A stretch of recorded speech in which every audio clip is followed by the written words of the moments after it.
Hello students, कैसे हो आप सब। मैं डॉक्टर रीना मुद्गल एक बार फिर से बीए फर्स्ट ईयर और बीए बीएड फर्स्ट ईयर के ऑनलाइन क्लास में आप सभी का स्वागत करती हूँ। आज हमारा वीडियो नया तो नहीं कह सकते क्योंकि ये टॉपिक हमने पहले शुरू करवा दिया था आपको कि प्रतिनिधित्व प्रणालियाँ भारत में किस प्रकार से जो है लोकतंत्र पाया जाता है और लोकतंत्र में जो है चुनाव पद्धति का माध्यम क्या है, प्रत्यक्ष चुनाव अप्रत्यक्ष चुनाव, वो हमने पिछले वीडियो में आपको करवा दिया था। ये कंटिन्यू हमारा चल रहा था। प्रत्यक्ष चुनाव के क्या गुण हैं, प्रत्यक्ष निर्वाचन के अप्रत्यक्ष के क्या गुण हैं, महत्व क्या है, लाभ क्या है, वो सब हो गया था। उसके बाद मैंने बताया था कि निर्वाचन क्षेत्र जो है वो दो प्रकार का होता है, एक सदस्यीय निर्वाचन क्षेत्र और बहुसदस्यीय निर्वाचन क्षेत्र। उसके बाद प्रतिनिधित्व प्रणालियां आपकी आती हैं। तो प्रतिनिधित्व प्रणालियों की बात करें तो प्रतिनिधित्व जो प्रणालियां हैं वो 3 प्रकार की होती हैं। कितने प्रकार की होती हैं? 3 प्रकार की होती हैं। कौन कौन सी? सामने देखिएगा, बहुमत प्रणाली। कौन सी? बहुमत प्रणाली, पूर्ण बहुमत प्रणाली और आनुपातिक प्रतिनिधित्व प्रणाली। अब सबसे पहले बात करते हैं कि बहुमत प्रणाली क्या होती है।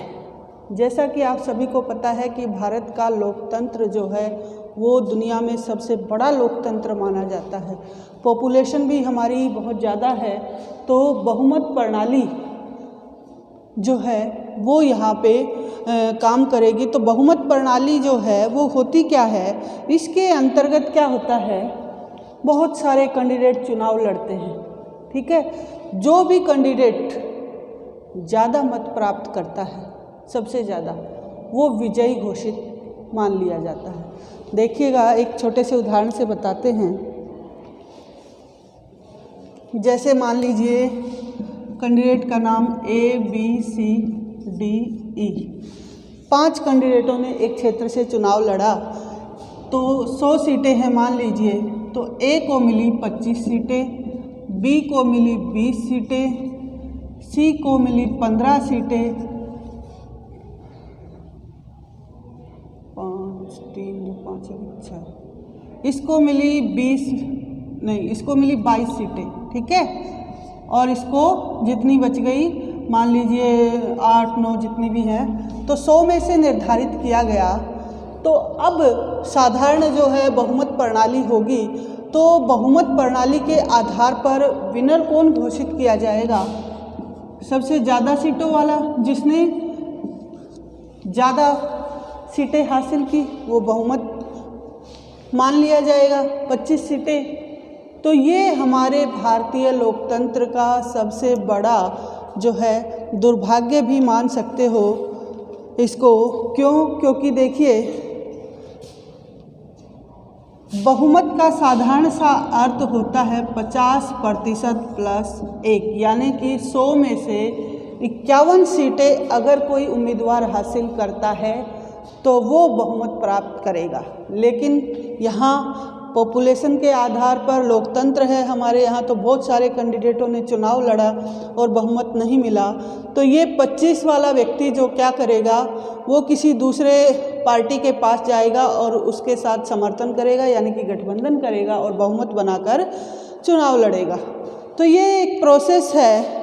अब इसमें भी, इसके अंतर्गत जो सबसे अधिक मत प्राप्त करता है उसे विजयी घोषित कर दिया जाता है। अब देखिए, बहुमत जो प्रणाली है वो भी 3 प्रकार की होती है। कितने प्रकार की होती है? ये बहुमत प्रणाली, ये भी कितने प्रकार की होती हैं? 3 प्रकार की होती हैं। ये 3 प्रकार कौन कौन से हैं? सबसे पहले है सामान्य बहुमत प्रणाली। इसको बहुत नामों से पुकारा जाता है, इम्पोर्टेंट भी है।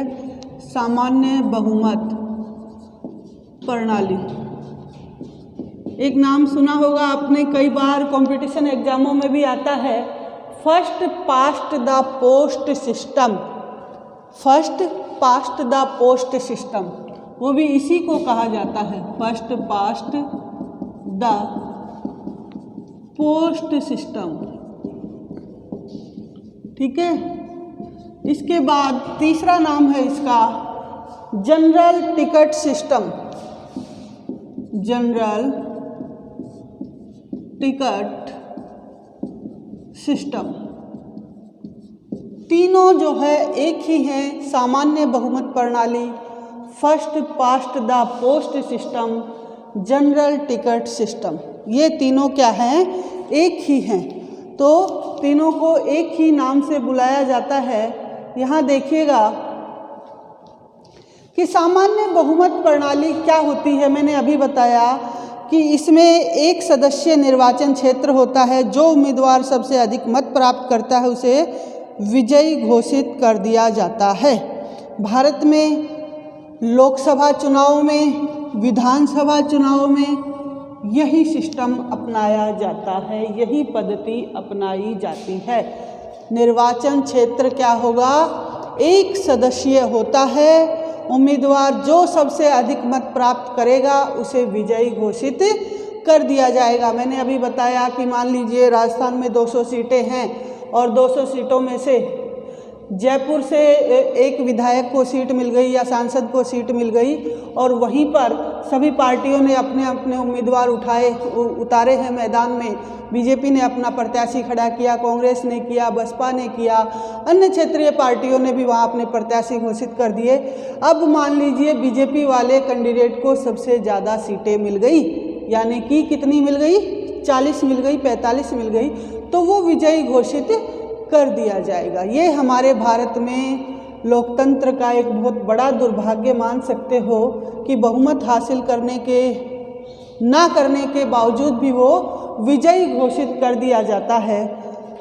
सबसे अधिक मत प्राप्त करता है। भारत के लोकसभा चुनाव में, विधानसभा चुनाव में, यानी कि एमएलए जो बनाए जाते हैं, सांसद जो बनाए जाते हैं, उनमें सब में यही प्रणाली अपनाई जाती है, एमपी और एमएलए। तो ये था first past the post system और जनरल टिकट सिस्टम, सामान्य बहुमत प्रणाली। तीनों क्या है? एक ही हैं। दूसरी सामान्य बहुमत प्रणाली क्या है? बहुमत प्रणालियों के ये प्रकार ही चल रहे हैं। तो पहला था सामान्य बहुमत प्रणाली, दूसरी है इसमें एकल असंक्रमणीय मत प्रणाली। ये था ए और ये है बी, एकल असंक्रमणीय मत प्रणाली। ये भी कई बार पूछा गया है 2 नंबर के क्वेश्चन में। एकल असंक्रमणीय मत प्रणाली ये जापान में पाई जाती है। कहाँ पाई जाती है? जापान में। और इसकी विशेषताएं क्या हैं? कहाँ पाई जाती है ये? जापान में। विशेषताएं देख लीजिए क्या क्या है इसमें। सबसे पहले इसमें बहुसदस्यीय निर्वाचन क्षेत्र होता है। इसमें जो निर्वाचन क्षेत्र होता है वो बहुसदस्यीय होता है, यानी कि वहाँ से बहुत सारे सदस्य चुनाव लड़ते हैं, बहुत बहुसदस्यीय। उसके बाद इसमें जितनी रिक्तियाँ होती हैं उसमें एक कम स्थान पर दल उम्मीदवार खड़े कर सकते हैं। मान लीजिए 8 सीटें हैं। कितनी सीटें हैं? 8। रिक्तियाँ कितनी हैं? 8। तो एक कम स्थान पर दल जो है वो अपने प्रत्याशी खड़े कर सकते हैं, यानी कि वो 7 जो है कैंडिडेट, 7 पर ही उम्मीदवार खड़े कर सकते हैं। अब जितने दल उम्मीदवार खड़े कर सकते हैं मतदाता उतने ही वोट डाल सकते हैं। अर्थात मतदाता भी कितने वोट डालेंगे? 7। ठीक है, थोड़ा सा डिफिकल्ट है, थोड़ा समझिए। एकल असंक्रमणीय मत प्रणाली जापान में पाई जाती है। 8 रिक्तियां हैं। मान लीजिए इसमें जितनी सीटें होंगी, रिक्तियां होंगी, उससे एक कम उम्मीदवार जो है वो दल जो है अपना प्रत्याशी खड़ा करता है। मान लीजिए 8 रिक्तियां हैं तो हर दल वाला प्रत्याशी जो है वो 7 कैंडिडेट अपने खड़े करेगा और वोटर भी कितने वोट डाल सकता है? जितने दल ने प्रत्याशी खड़े किए हैं, यानी कि 7 ही वोट डाल सकता है। मतदाता अपने सभी वोट अलग अलग उम्मीदवारों को डालते हैं। जितने भी उम्मीदवार हैं सबको डालते हैं। मतगणना दलीय आधार पर की जाएगी। जो दल प्रथम स्थान पर आता है उसके सभी उम्मीदवार निर्वाचित हो जाते हैं और जो द्वितीय स्थान पर आता है उसका भी एक उम्मीदवार निर्वाचित हो जाएगा। 7 तो वो हो गए और ये 8 संख्या थी तो 1 बच जाता है, तो जो दूसरे स्थान पर जो पार्टी आएगी उसका भी एक उम्मीदवार जो है वो विजयी घोषित कर दिया जाएगा। तो ये थी एकल असंक्रमणीय मत प्रणाली। थोड़ा सा दिमाग लगाइएगा, समझ में आ जाएगा क्या थी। जापान में पाई जाती हैं, बहुसदस्यीय निर्वाचन क्षेत्र होता है। जितनी रिक्तियां होती हैं, मान लीजिए 8 रिक्तियां हैं, तो उसमें दल के प्रत्याशी एक कैंडिडेट जो है वो कम खड़ा करते हैं, यानी कि हर दल वाले कितने व्यक्तियों को खड़ा करेंगे, 7 को, और वोटर जो है वो 7 ही वोट डाल सकता है। अलग अलग दल के उम्मीदवारों को अपनी पसंद से वोट डाल सकता है। अब जो है काउंटिंग जो होगी तो वो दलीय आधार पर की जाएगी। जो दल पहले स्थान पर आता है उसके सभी उम्मीदवार निर्वाचित हो जाते हैं और जो द्वितीय स्थान पर आएगा उसका भी एक उम्मीदवार निर्वाचित हो जाता है। तीसरी है सी, सीमित मत प्रणाली।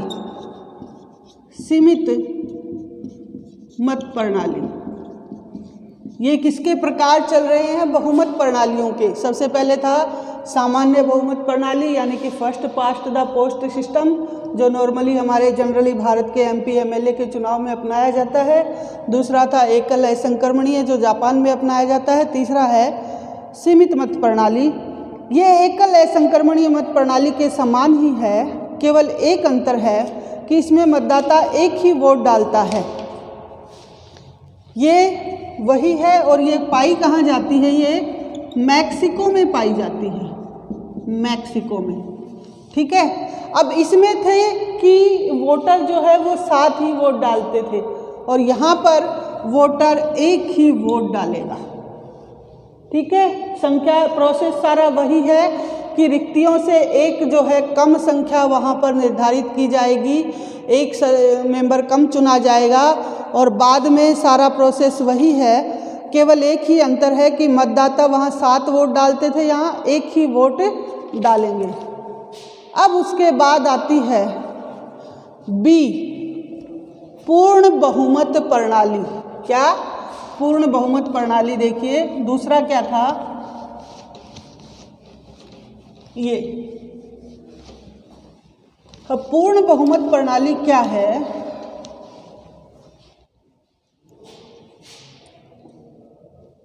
पूर्ण बहुमत प्रणाली में 2 आवश्यक शर्तें हैं। सबसे पहली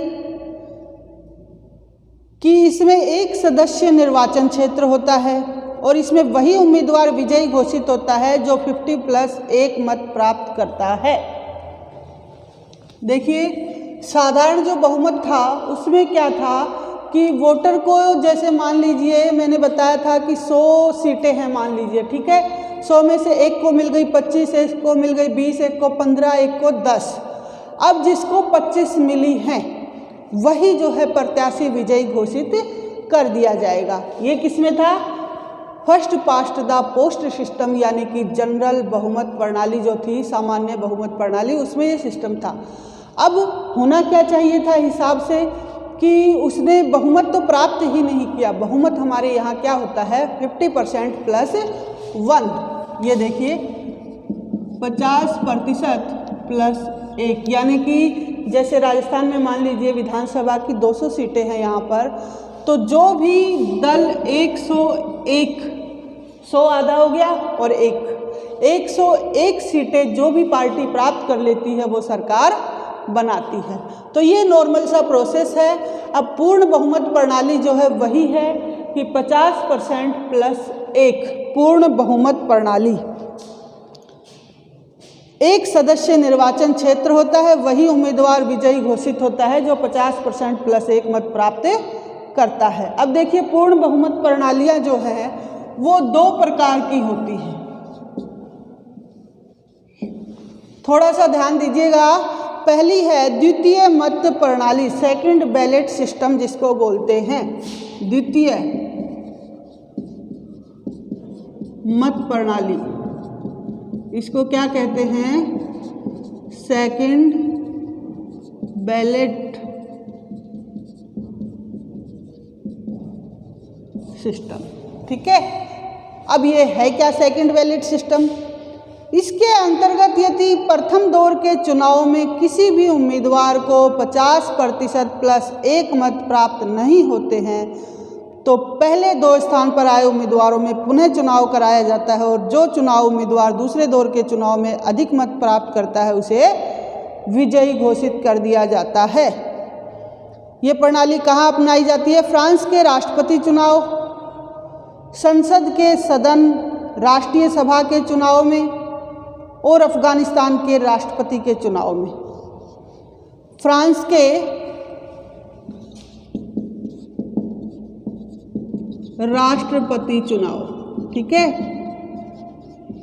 और वहाँ की जो संसद है राष्ट्रीय सभा, उसके चुनाव में भी ये अपनाई जाती है। अफगानिस्तान के राष्ट्रपति के चुनाव में भी अपनाई जाती है, ठीक है, ये थोड़ा ध्यान रखना।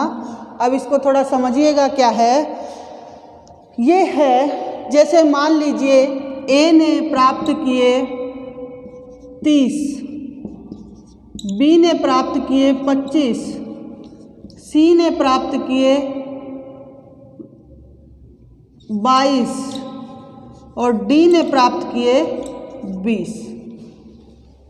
अब इसमें क्या होगा?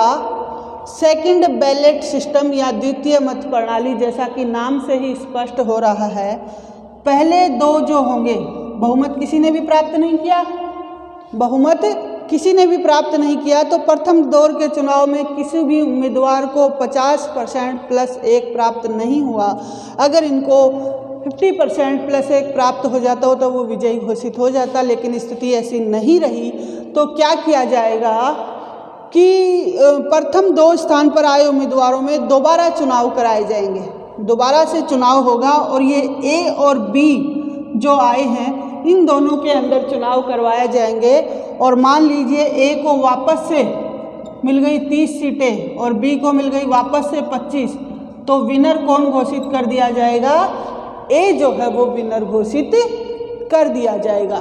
तो ये थी द्वितीय मत प्रणाली, सेकंड बैलेट सिस्टम। तो ये भी आपको यहाँ पर ध्यान रखना है। अब उसके बाद देखिएगा,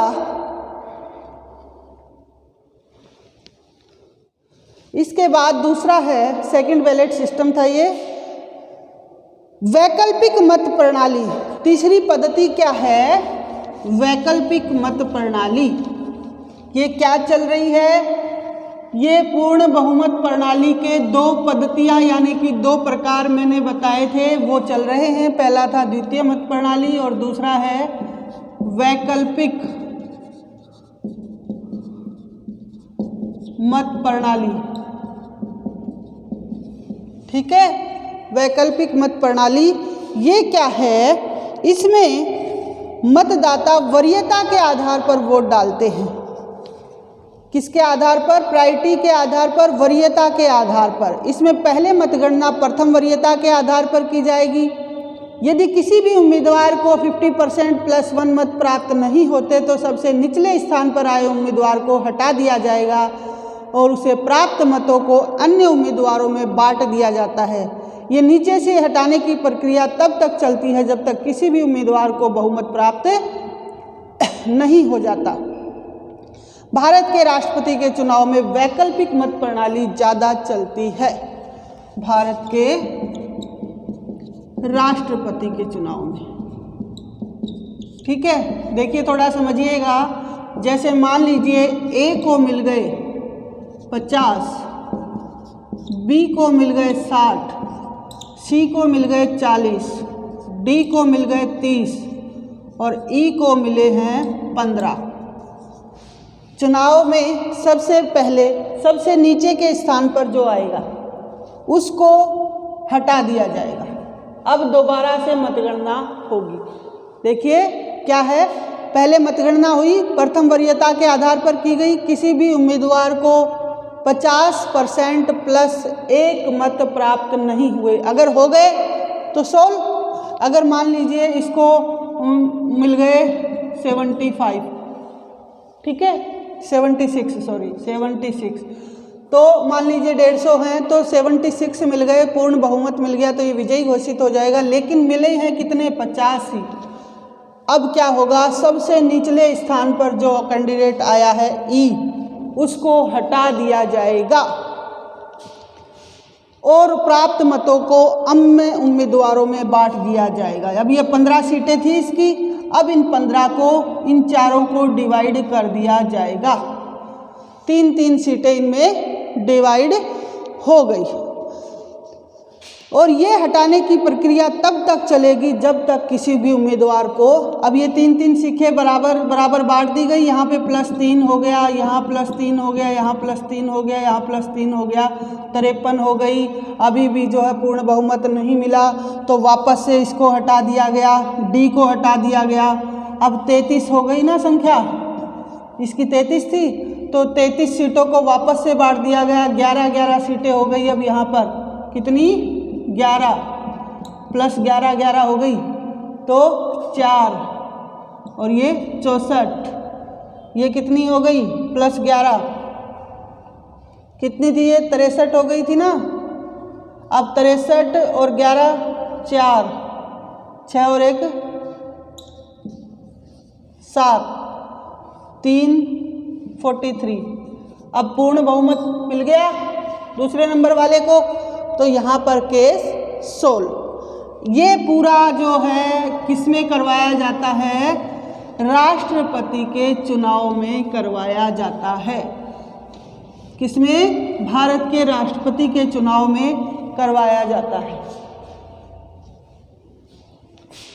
नीलम संजीव रेड्डी जी, उनके चुनाव में भी हुआ था, दूसरी वरीयता से जीतने वाले राष्ट्रपति थे। अब देखिएगा, साधारण सा प्रोसेस है, ध्यान रखिएगा, एक बार फिर से बता देती हूँ। इसमें मतदाता वरीयता के आधार पर वोट डालते हैं। इसमें पहले मतगणना प्रथम वरीयता के आधार पर की जाएगी। यदि किसी भी उम्मीदवार को 50% +1 मत प्राप्त नहीं होते तो सबसे निचले स्थान पर आए उम्मीदवार को हटा दिया जाएगा और उसे प्राप्त मतों को अन्य उम्मीदवारों में बांट दिया जाता है। ये नीचे से हटाने की प्रक्रिया तब तक चलती रहती है जब तक किसी उम्मीदवार को 50% +1 मत प्राप्त नहीं होता। साधारण सा है, एक बार फिर से देख लीजिएगा जल्दी जल्दी। जैसे A, B, C, D, E, ठीक है, इम्पोर्टेंट है इसलिए दोबारा बता रही हूँ, इसको ध्यान से देखिएगा। जैसे A को मिल गए 60,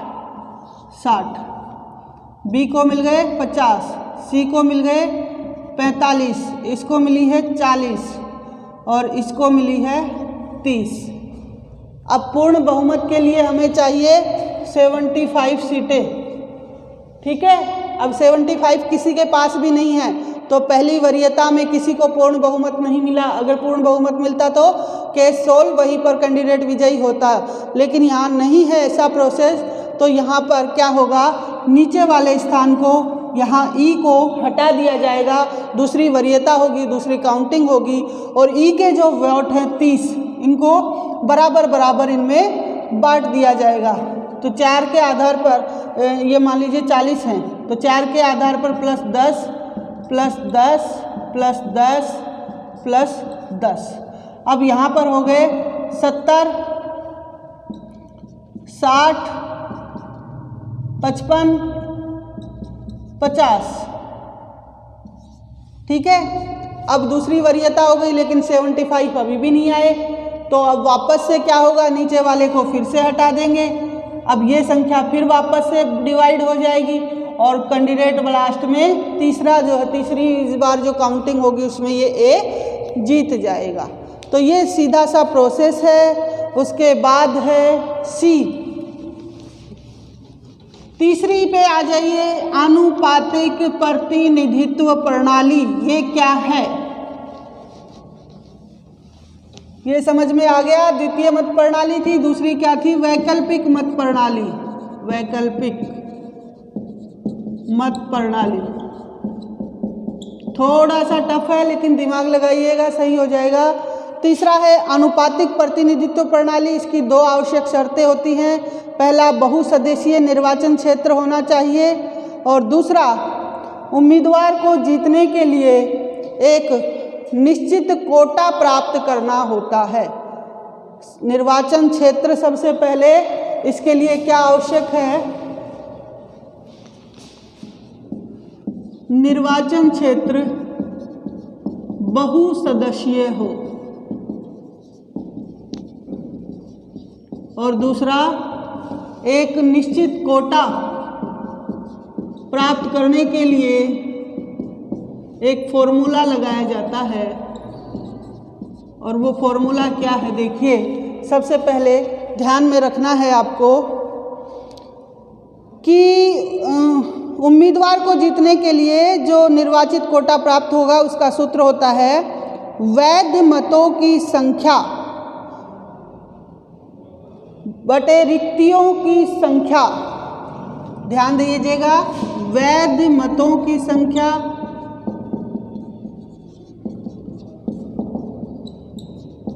प्लस नीचे रिक्तियों की, रिक्तियां यानी कि सीटों की संख्या, सीटों की संख्या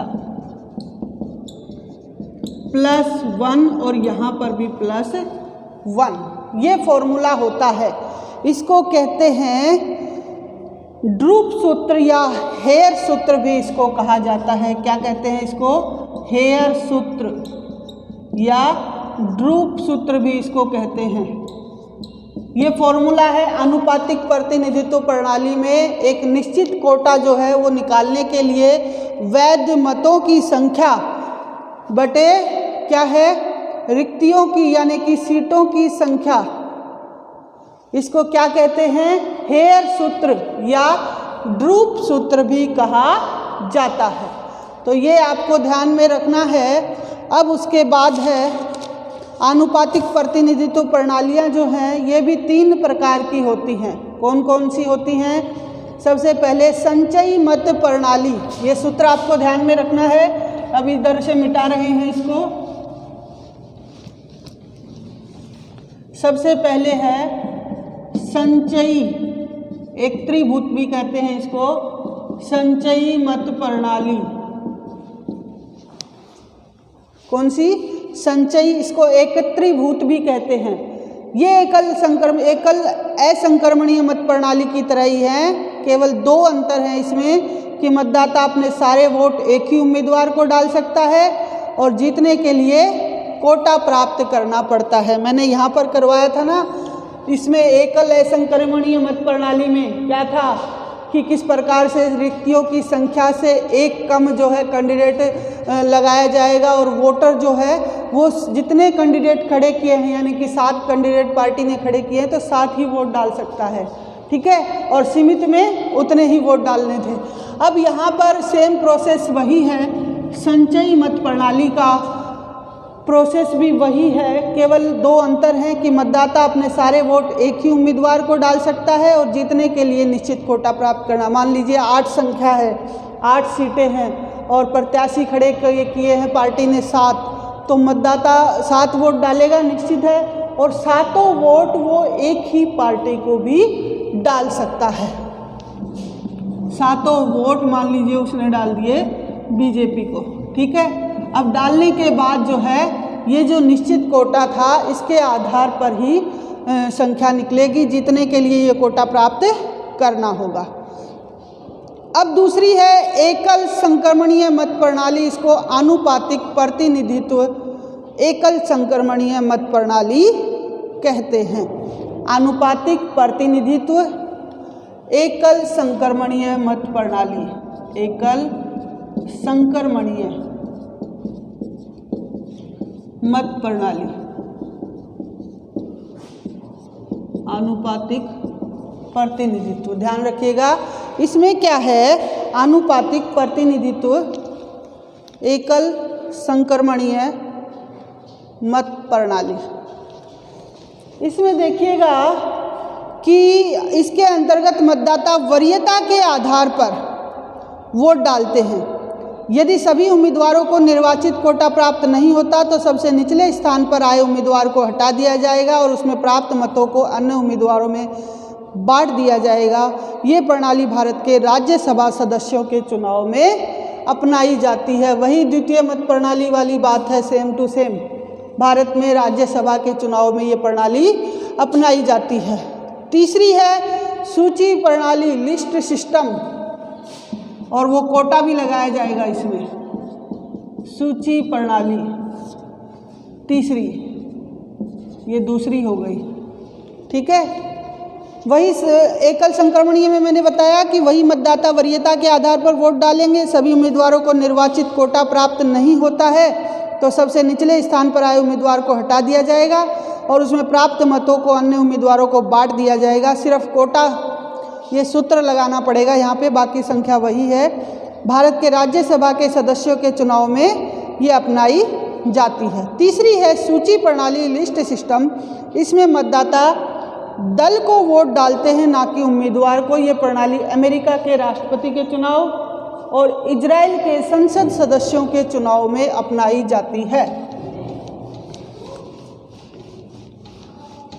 अमेरिका के राष्ट्रपति चुनाव, यूएसए के प्रेसिडेंट और इजराइल, यूएसए में अपनाई जाती है प्रेसिडेंट के चुनाव में, अमेरिका के राष्ट्रपति में, और इजराइल के संसद सदस्यों के चुनाव में, यानी कि एमपीज के चुनाव में ये प्रोसेस अपनाया जाता है। प्रोसेस क्या होता है कि मतदाता दल को वोट डालते हैं, ना कि उम्मीदवार को। इसमें मतदाता जो है पार्टी को वोट डालेंगे। किसको? पार्टी को, कैंडिडेट को नहीं डालते। ये देखिए, तो ये सारी प्रणालियाँ थी। 3 प्रकार थे: बहुमत प्रणाली, पूर्ण बहुमत प्रणाली, आनुपातिक प्रतिनिधित्व प्रणाली। बहुमत प्रणाली के भी 3 थे: सामान्य बहुमत प्रणाली, एकल असंक्रमणीय और सीमित मत प्रणाली। फिर उसके बाद पूर्ण बहुमत के 2 थे, कौन कौन से? द्वितीय मत प्रणाली और वैकल्पिक मत प्रणाली। तीसरी थी आनुपातिक, आनुपातिक के संचयी मत प्रणाली, एकल संक्रमणीय मत प्रणाली और सूची प्रणाली। ये 3 प्रकार थे। अब इनके अलावा कुछ एक और भी निर्वाचन प्रणालियां हैं, तो उनको भी थोड़ा सा देख लेते हैं। टफ नहीं है, इजी है, थोड़ा सा दिमाग लगाने की आवश्यकता है। आपकी बुक में इनके गुण दोष भी दे रखे हैं, तो वो भी आप एक बार देख लीजिएगा। यहाँ पर इतना लंबा मैटर कराना पॉसिबल नहीं है। तो सबसे पहले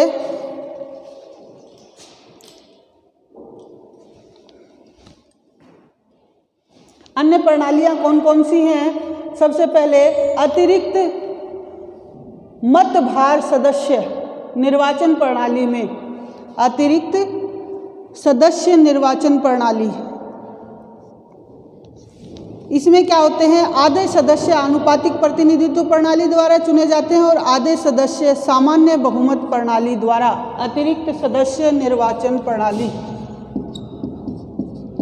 अतिरिक्त सदस्य निर्वाचन प्रणाली।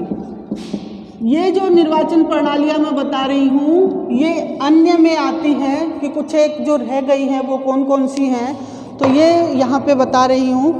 तो अतिरिक्त सदस्य निर्वाचन प्रणाली में क्या होगा कि आधे सदस्य तो इसमें चुने जाते हैं, आधे तो आनुपातिक प्रतिनिधित्व प्रणाली द्वारा, ठीक है, और आधे सदस्य किसके द्वारा चुने जाएंगे? सामान्य बहुमत प्रणाली के द्वारा। वही जिसको भी जो है ज़्यादा वोट मिल गए वो विजयी हो जाएगा। ये देखिए, ये हो गई अतिरिक्त सदस्य निर्वाचन प्रणाली। दूसरी है पृथक निर्वाचन प्रणाली।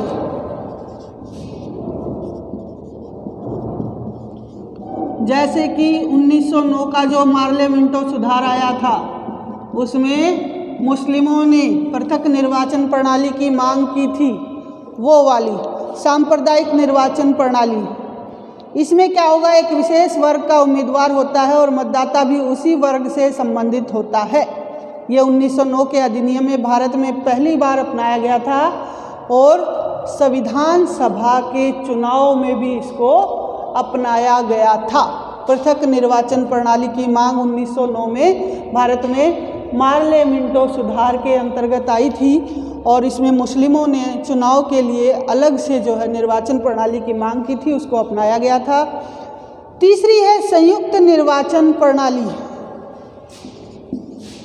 मिली जुली, नाम से स्पष्ट हो रहा है, संयुक्त निर्वाचन प्रणाली। इसमें क्या होगा, इसमें उम्मीदवार तो एक विशेष वर्ग का आरक्षित होता है, लेकिन मतदाता सभी वोट डालते हैं। जैसे वर्तमान में SC ST के लिए आरक्षित सीटें, किसी एक जाति का उम्मीदवार खड़ा होता है लेकिन वोट सब डालते हैं उसमें। अब देखिए नीचे एक नोट डाल के बात नोट कीजिएगा कि निर्वाचित कोटे के सूत्र को ड्रूप सूत्र की संज्ञा दी जाती है और इस सूत्र को सर्वप्रथम थॉमस हेयर ने प्रस्तुत करने का प्रयास किया था, इसलिए इसे हेयर सूत्र भी कहते हैं। अब ये थी हमारी चुनाव प्रणालियाँ, अच्छे से बता दी हैं, ज़्यादा टफ नहीं है, थोड़ा दिमाग लगाइएगा। आनुपातिक प्रतिनिधित्व प्रणाली के गुण दोष आप बुक में से पढ़ लीजिएगा। फिर देखिए महिला मताधिकार का विकास क्रम भी मैं बता दूं कि 1893 में सर्वप्रथम न्यूजीलैंड ऐसा देश था, 1893 में न्यूजीलैंड ने सबसे पहले महिलाओं को मत डालने का अधिकार यानी कि महिला मताधिकार दिया था कि महिलाएं भी वोट डाल सकती हैं, न्यूजीलैंड ने। फिर उसके बाद ऑस्ट्रेलिया ने अपनाया 1901 में, ऑस्ट्रेलिया 1901 में, संख्या याद रख लीजिएगा। फिर डेनमार्क ने अपनाया 1907 में, डेनमार्क 1907। USA यानी कि अमेरिका ने अपनाया 1920 में, ठीक है। फिर उसके बाद ब्रिटेन ने अपनाया 1928 में, UK 1928 में। फिर उसके बाद फ्रांस ने 44-45 में, फ्रांस ने 1944-45 में अपनाया। इंडिया ने कब अपनाया, 1950 में, ठीक है, ये याद रखना है हमें। स्विट्जरलैंड ने 1971 में अपनाया। भारत में महिलाओं को सर्वप्रथम मताधिकार 1919 में दिया गया था, लेकिन ये आंशिक था। क्या था, आंशिक, यानी कि केवल कुछ वर्ग की, उच्च वर्ग की महिलाएं ही वोट डाल सकती हैं। सार्वजनिक रूप से सभी महिलाओं को मताधिकार कब मिला, 1950 में। तो ये संख्या भी हमें याद रखनी है। अब ये था हमारा आज का प्रतिनिधित्व का पूरा टॉपिक, हमने क्लियर करवा दिया है यहाँ पे। अगले वीडियो में अगले टॉपिक के साथ फिर से हाजिर होंगे, तब तक के लिए धन्यवाद।